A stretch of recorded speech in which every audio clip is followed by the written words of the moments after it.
So you have your charter, you've been okayed, you got your boss to sign it or the sponsor.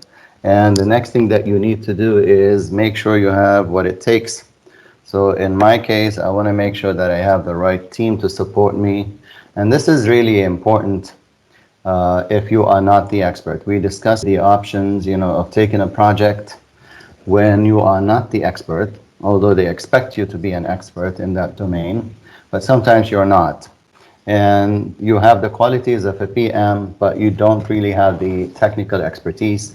So you take on the project and you have to assess based on this charter, based on what you know about the project, based on the environment, the complexity of it, you'll decide if you need additional resources. So things like, am I going to need a subject matter expert, a technical person? As I mentioned, I've managed construction projects, at least, one that I discussed, which was just it was my own personal investment, but that one required that I'm not going to act like a civil engineer when I'm not. So I would have to rely on the subject matter experts, the civil engineer, the architect. My job will be to manage the project to hand over. And in that case, handover would be to me. But on other projects that I've been involved in, the majority, 99%, I wasn't the expert. So you always want to make sure there's someone on your team or within the organization that is the subject matter expert. Sometimes you need assistant PMs or coordinators. Let's say you're working with a lot of vendors. You may need someone to help you coordinate that relationship, documentation going back and forth. Just like when we use attorneys, lawyers, same thing, you don't try to do everything. Sometimes you need someone who takes the time to look at everything. Sometimes on huge projects, you'll need a documentation specialist, someone who keeps track of all communications, who has seen what, who has received what email, because you could easily get lost trying to do that. So you might need an admin, a junior PM. If this is a very involving project, you might need a scheduler planner, someone who updates the schedule for you.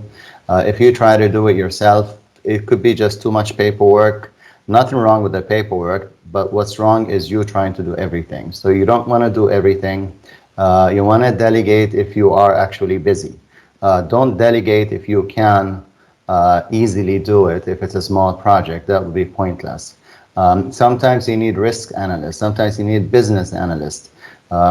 Business analysts are pretty good at collecting requirements. And they may be able to get you specifications, especially on technology projects.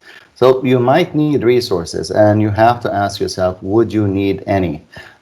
In the case of, if we want to keep this practical, in the case of the move that we discussed, if we wanted to move, and here's the charter as a refresher, we were going to spend $20,000 to move 100 people with the workstations, with all of the partitions and the networking, and we're doing some of it ourselves. So I think it's only costing us for the movers and any external expenses. But we do have a lot of tasks.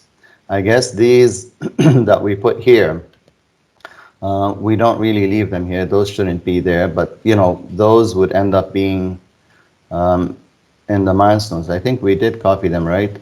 Okay, I'm not sure I copied all, so I'll leave it there in case we want to plug them in at some point. But if you're looking at these, right? You're looking at this. Who do you feel we might need as an additional resource on this project? I don't think we need a business analyst, but or risk analyst, for a move. I'm just wondering, besides the construction part, the decoration, don't we need someone for that, or do we just each put our own things there? And maybe we can, I guess. But I'm just wondering, the layout, I certainly wouldn't do it, but I'll probably look for a senior admin who will, who would have been there a very long time, and they will coordinate getting the proper layout, like who would be sitting where. I don't think I would do that, but I think maybe an admin who's been there for a long time will do that. So maybe we don't really need any specialists for a move.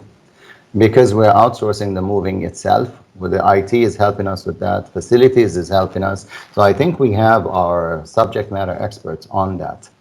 If we were doing a hospital bed rollout, then I would need someone who knows hospital beds and the electrical requirements. That could also be from the supplier. So what I'm trying to get you guys to think is, if I want to feel like a PM and not feel like I'm going to be shot down because I'm not a subject matter expert, I want you to have this thought process of, do I have everything covered? Technically, am I all set? Because you don't need to be the one who does everything there. You need to just ask yourself, what are these resources? Do I know anything about this? You're not expected to be the technical person. It's like when you bring a plumber or electrician to fix something in your house and you're overseeing, you still watch them. I mean, us guys were very nosy. If I bring a plumber, I stand over this plumber and I watch what he's doing. Unless I'm super, super busy, but I'm watching what he's doing. Or if it's an electrician, I'm probably showing him where the fuses are in the wall, and I stand next to him, and I see what he's doing because I'm just curious.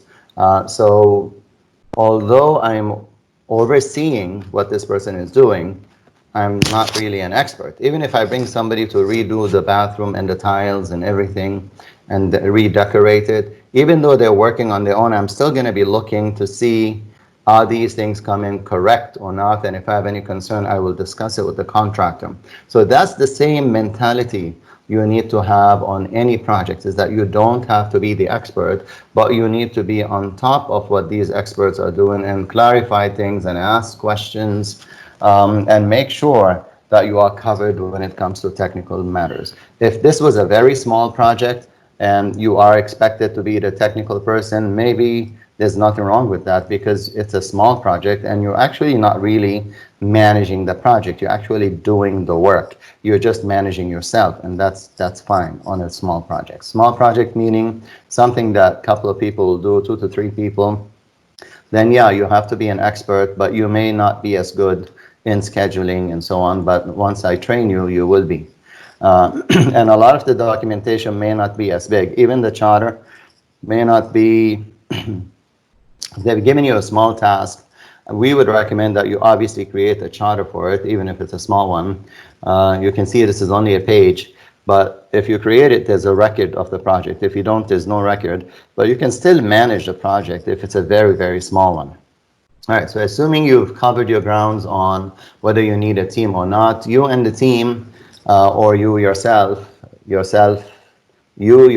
and you, me, myself, and I, we say, we will go and figure out who else needs to be involved from the surrounding areas, my stakeholders.